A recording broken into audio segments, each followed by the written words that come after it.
आदाब, नमस्कार, अस्सलाम वालेकुम। मैं हूँ शमशाद अली मसूदी। आप देख रहे हैं डॉक्टर पाया। आज हम सामाजिक बिंदुओं पर चर्चा करेंगे, खासकर इस्लामी मुद्दों को लेकर। और इस पर चर्चा के लिए हमारे साथ है मुस्लिम सेवा संघ के दिल्ली प्रदेश के अध्यक्ष डॉक्टर अख्तर हुसैन साहब, जिनसे हम बात करेंगे कि जिस तरह के मुस्लिम मसाइल आ रहे हैं, जिस तरह के मुद्दों को लेकर गैर मुस्लिम लोग जो हैं वो आए दिन उठाते रहते हैं। और पुनः एक और सवाल है कि अभी 2 दिन पहले सुप्रीम कोर्ट का फैसला है वक्फ बोर्ड को लेकर, उसमें कई बिंदु पर चर्चा हुई है। क्या मानते हैं जो सुप्रीम कोर्ट ने फैसला किया है वक्फ बोर्ड को लेकर, उस पर क्या कहते हैं आप? देखिए, सुप्रीम कोर्ट का जो अंतिम रोक लगी है और जो मेन बिंदु थे जिन पे मुसलमानों को एतराज़ था, जिसमें वक्फ बोर्ड को एतराज़ था, उन मेन मुद्दों पे जो है मेन बिंदुओं पे सुप्रीम कोर्ट ने जो है वो रोक लगाई है। किस किस चीज़ों पर रोक लगाई है और किस चीज़ों का विरोध कर रहे थे? देखिए, एक तो ये था कि जो ये वक्फ बिल नया बनाया गया था, जो कानून बनाया गया था, इसमें यह था कि कोई भी आदमी जब तक 5 साल तक मुस्लिम प्रैक्टिसिंग नहीं करेगा, मुस्लिम मतलब इस्लाम की प्रैक्टिस नहीं करेगा, तब तक वो जो है कोई भी वक्फ जमीन नहीं कर सकता है। आप ये बताइए कि ये कैसे तय करोगे, ये कैसे तय होगा कि कोई आदमी 5 साल तक नमाज पढ़ रहा है नहीं पढ़ रहा? ये कैसे तय? ये बेवकूफ़ाना जो था, ये धारा थी और सुप्रीम कोर्ट ने इस पर रोक लगा दी। अब आज की डेट में कोई भी धर्म के, देखिए, दान पुण्य तो कोई भी धर्म का कर सकता है, ये कोई ज़रूरी नहीं। जैसे हम हैं, हम मुसलमान हैं, हम चाहें तो मंदिर में दान कर सकते हैं, हमें कौन रोक लेगा? कोई हिंदू है, अगर वो दान करना चाहता है वक्फ बोर्ड को, वो दान कर दे, इसमें कौन रोक लेगा? ये तो बेवकूफ़ाना जो है धारा थी और इस पर सुप्रीम कोर्ट ने ये रोक लगा दी कि भाई अब किसी भी धर्म का कोई भी आदमी, ये कोई ज़रूरी नहीं है कि वो इस्लाम की प्रैक्टिस करता हो, वो 5 साल के लिए जो है, मतलब 5 साल के लिए प्रैक्टिस करता हो, वो भी जो है वक्त में वक्त। इसका और भी 2-3 आपत्ति, जिस तरह से महिलाओं को लेकर आपत्ति थी, इसके अलावा हिंदू समुदाय के लोगों को। हाँ, देखिए, इसमें 2-3 बिंदु और हैं जिस पे जो है वो सुप्रीम कोर्ट ने रोक लगाई है। एक जो सबसे रफ एंड टफ, वो बहुत ही खतरनाक जो बिंदु था, वो ये था कि सरकार ने जो कलेक्टर है, डीएम है, कलेक्टर है, उसको सारी पावर दे दी थी किसी भी बिल्डिंग को, किसी भी इमारत को वक्त की जमानत घोषित, वक्त की जो है प्रॉपर्टी घोषित करने के लिए या ना घोषित करने के, मतलब ये था कि देखिए, डीएम किसके दबाव में काम करता है? डीएम सरकार की सलाह पे काम करता है। कलेक्टर किसकी सलाह पे काम करता है? कलेक्टर सरकार की सलाह पे काम करता है। कलेक्टर अपने तरफ से कुछ नहीं करता। तो अगर मान लिया कल को कलेक्टर हमारी ज़मीन पे बोल दे कि ये ज़मीन वक्त की है, तो वो ज़मीन वक्त की हो जाएगी। ये गलत था, ये धारा ही गलत थी।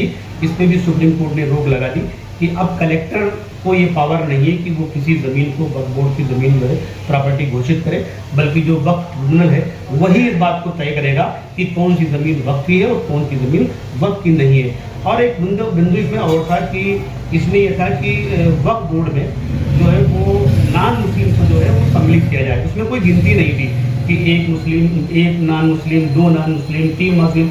उसमें ऐसा था कि 11 अगर मान लिया मेंबर है तो 9 भी नॉन मुस्लिम होते और 2 जो है मतलब कहने के मुस्लिम होते। उसमें फिर क्या होता है कि जो चेयरमैन है वो भी नॉन मुस्लिम हो सकता था। तो ये भी एक बहुत ही खतरनाक धारा थी और इस खतरनाक धारा की भी जो है वो सुप्रीम कोर्ट ने रोक लगा दी कि अब जो है जो भी बोर्ड होगा, अगर राज्य का बोर्ड होगा तो उसमें ज़्यादा से ज़्यादा 3 नॉन मुस्लिम जो है वो भर्ती किए जा सकते हैं, मतलब डाले जा सकते हैं। और अगर सेंटर का होगा तो उसमें ज़्यादा से ज़्यादा 4 मेंबर डाले जा सकते हैं, लेकिन चेयरमैन और सचिव वो मुसलमान ही रहेगा।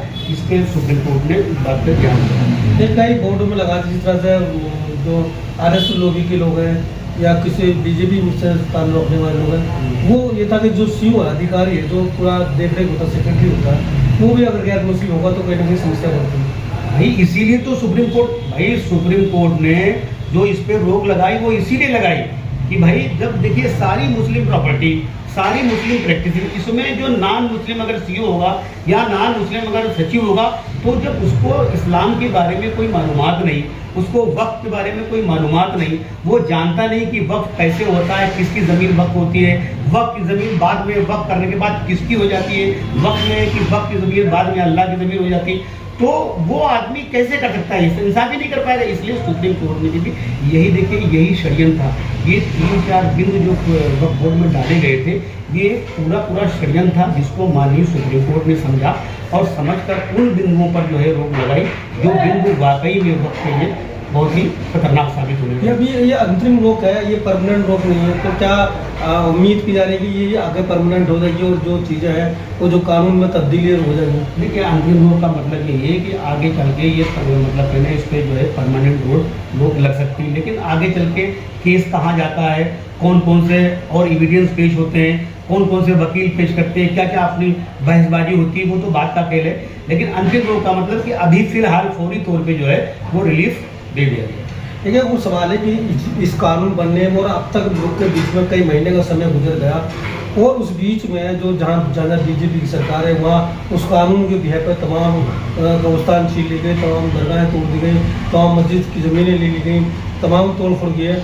उस पर कोई भी अभी तक ऐसा नहीं आया कि भाई जो हुआ है उसकी बात भरपाई होगी, वापसी होंगे नहीं होंगे, उसका क्या केस चलेगा नहीं चलेगा, इस पर कोई अभी तक वापस नहीं। देखो, ये तो आप जानते हो कि इंसाफ आपको अदालत से मिलेगा, इस्लाम आपको जो इंसाफ आपको मिलेगा वो सुप्रीम कोर्ट से मिलेगा या हाई कोर्ट से मिलेगा, जहाँ मिलेगा।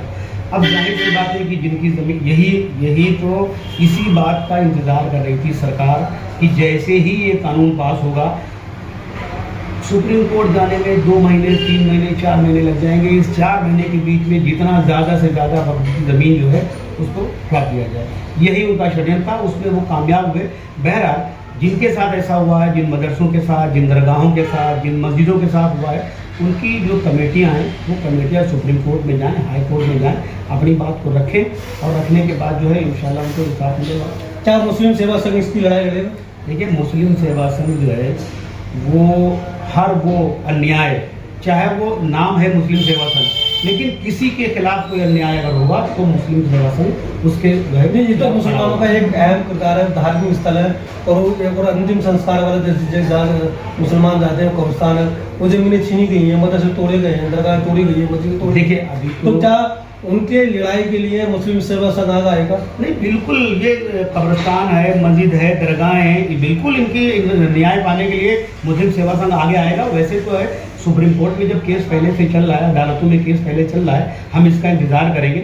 उसके बाद मुस्लिम सेवा संघ तो मुसलमानों के साथ अगर अन्याय हो रहा है या किसी और भी धर्म के साथ अन्याय हो रहा है या किसी और भी धर्म वालों के साथ अन्याय हो रहा है, मुस्लिम सेवा संघ हमेशा उनके साथ खड़ा रहेगा, उनके न्याय की लड़ाई लड़ेगा।